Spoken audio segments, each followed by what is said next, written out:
নমস্কাৰ 2023 চনৰ ডিচেম্বৰ মাহত গ্ৰেজুৱেট টিচাৰ আৰ্টছৰ কাৰণে যি বিজ্ঞাপন প্ৰকাশ পাইছিল আৰু পৰৱৰ্তী সময়ত টেটকাম ৰিক্ৰুইটমেণ্টৰ যোগেদি পৰীক্ষা অনুষ্ঠিত হৈছিল আৰু ফলাফলো ঘোষণা কৰা হৈছিল আৰু ডকুমেণ্ট ভেৰিফিকেশ্যনো সম্পন্ন হৈ গৈছে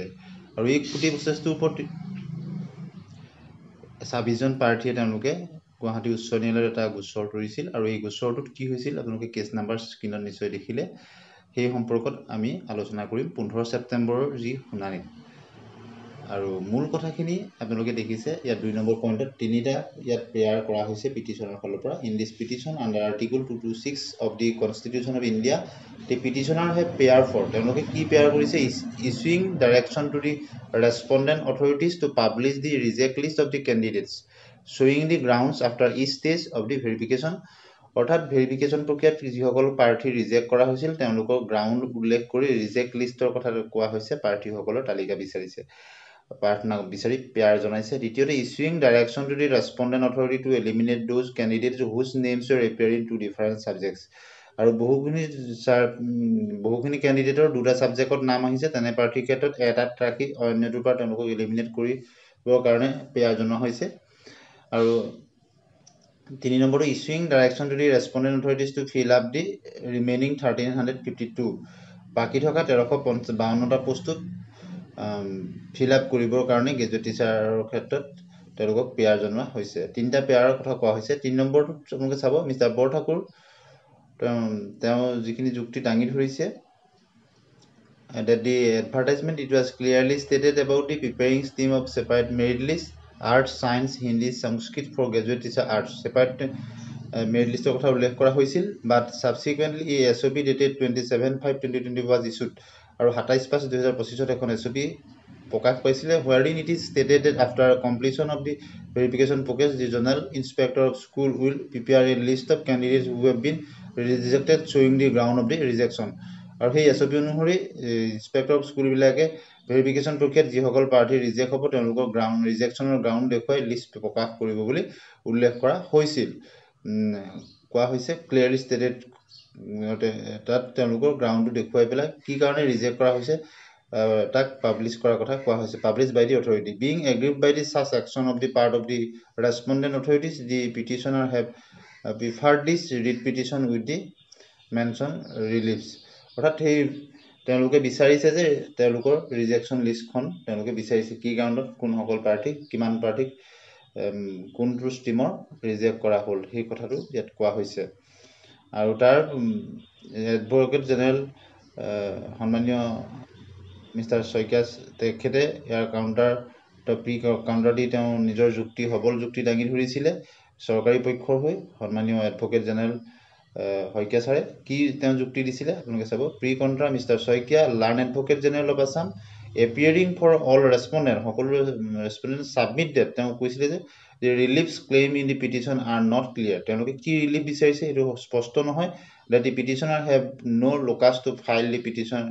present petition গতিকে কোনো স্পষ্ট তেওঁলোকৰ কথাখিনি ক্লিয়াৰ হোৱা নাই বুলি কৈছে আৰু এনে ধৰণৰ পিটিশন দিয়াৰ কোনো হেৰি নাই বুলি তেওঁ কৈছে have no locus to file this present petition which is obviously not public interest আৰু public interest litigation নহয় বুলি তেওঁ ক'ব বিচাৰিছে that as per the instruction received by him তেওঁ যি ইনষ্ট্ৰাকশন পাইছে ডিপাৰ্টমেন্টৰ ফালৰ পৰা এপ্লিকেশন অফ সম of the petition have already been rejected কিছুমান প্ৰাৰ্থী এপ্লিকেশন ৰিজেক্ট কৰা হৈছে ইন্ডিভিজুৱেল letter have been issued to them তেওঁলোকক ব্যক্তিগত লেটাৰ দিয়া হৈছে by showing the ground of the rejection তেওঁলোকক কি কাৰণে ৰিজেক্ট কৰা হৈছে ৰিজেক্ট প্ৰাৰ্থীক পাৰ্সোনাল তেওঁলোকক লেটাৰ দিয়া হৈছে বুলি কোৱা হৈছে have been issued to by showing the grounds of the rejection and that is the writ petition is filed with a malified intention to hold the entire section of the process আৰু সেইকাৰণে এই পিটিশনখন গোটেই প্ৰক্ৰিয়াটোক স্থগিত কৰা এটা মেলাফাইড intention ভাল intention নহয় বুলি কৈছে কৰাৰ কাৰণে এই পিটিশনখন দিয়া হৈছে বুলি কৈছে তেওঁ mister Saikia submitted this petition may be dismissed in the limine without issuing notice গতিকে কোনো নোটিছ নকৰাকৈ এইখন পিটিশনখন may be dismiss কৰিব লাগে বুলি তেওঁ যুক্তি দৰ্শাইছে The submission so advanced by the learned counsel for the both of the parties need further consideration. যেটো একবাৰ আৰম্ভণি ষ্টেজত আছে গুটে দুইটা পাৰ্টি ফাৰ্দাৰ কনসিডাৰেশনৰ কাৰণে আছে বুলি জাজ মহোদয়ে ক'ব বিচাৰে যে পৰৱৰ্তী বিচাৰৰ কাৰণে At this stage notice has to be issued to the respondent আৰু ৰেছপণ্ডেণ্টৰ কাৰণে তেওঁ নটিচ ইছ্যু কৰা হৈছে within a week from today ডেটৰ পৰা